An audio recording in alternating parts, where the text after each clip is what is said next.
Friends எல்லாம் பிளேட்டில் வச்சுட்டு பாருங்கள்.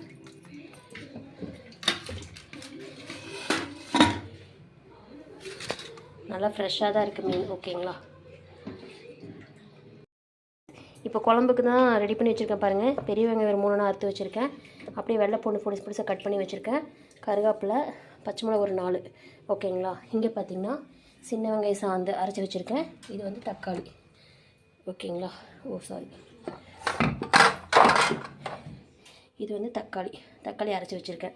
தேங்காய் அரைக்கணும் ஃப்ரெண்ட்ஸ். ஓகேங்களா, சட்டி வச்சாச்சு. எண்ணெய் காஞ்சோடனே வெந்தயமும் ஜீரகமும் போட்டு நல்லா பொரிய விடுங்க. ஓகேங்களா, பாருங்கள் வெந்தயம் பொரிஞ்சாச்சு. இப்போ பூண்டு போடுறோம். பூண்டு போட்டு நல்லா வணக்கி விடுங்க. ஓகேங்களா, பச்சை மிளகு போட்டு கருவேப்பிலை போட்டாச்சு. ஓகேங்களா, அதையும் கையோட வணக்கி விடுங்க. வெங்காயம் போட்டாச்சு ஃப்ரெண்ட்ஸ். வெங்காயம் போட்டு கொஞ்சம் நல்லா வணக்கி விடுங்க. ஓகேங்களா, நான் இங்கே வந்து புளி கரைச்சிட்ருக்கேன். ஓகேங்களா, இன்னொரு பக்கம் புளி கரைச்சிட்ருக்கேன். இந்த வெங்காயம் வணங்கட்டும்.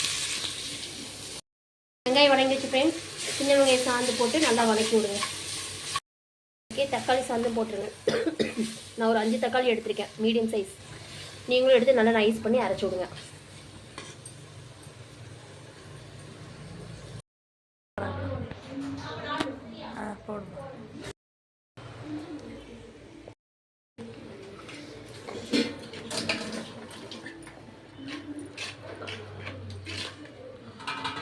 வேற என்னம்மா கட் பண்ணியாச்சு. மஞ்சத்தூள் போட்டுக்கலாம். புளி தண்ணி ஊற்றிக்கிறோம்.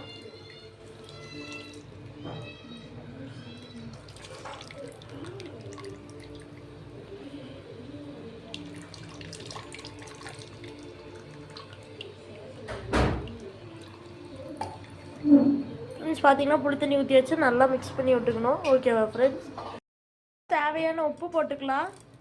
அவ்வளோதான் ஃப்ரெண்ட்ஸ், நல்லா தொலைய விடுங்க. தேவையான தண்ணி ஊற்றிக்கிறோம் ஃப்ரெண்ட்ஸ். நல்லா மிக்ஸ் பண்ணிக்கோங்க கொதி வர வரைக்கும். தேங்காய் போடுங்க. நல்லா கொதி வருது பாருங்கள். ஓகேங்களா, இந்த டைமில் தேங்காய் போட்டுக்கோங்க.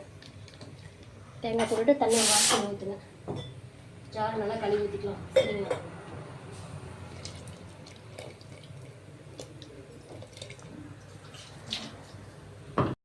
நல்லா கொதி வருது பாருங்க. இந்த ஸ்டேஜில் நம்ம வந்து வாஷ் பண்ணி வச்சிருக்கிற மத்தி மீனை போட்டுருங்க உள்ள. ஓகேங்களா, அதுவும் ஒரே கொதி வந்துச்சுன்னா ஆஃப் பண்ணிடுங்க. ஏன்னா மீன் அதிகமாக நேரம் வேக விடக்கூடாது. மத்தி மீன்ல சீக்கிரமா வெந்துடும். ஓகேங்களா.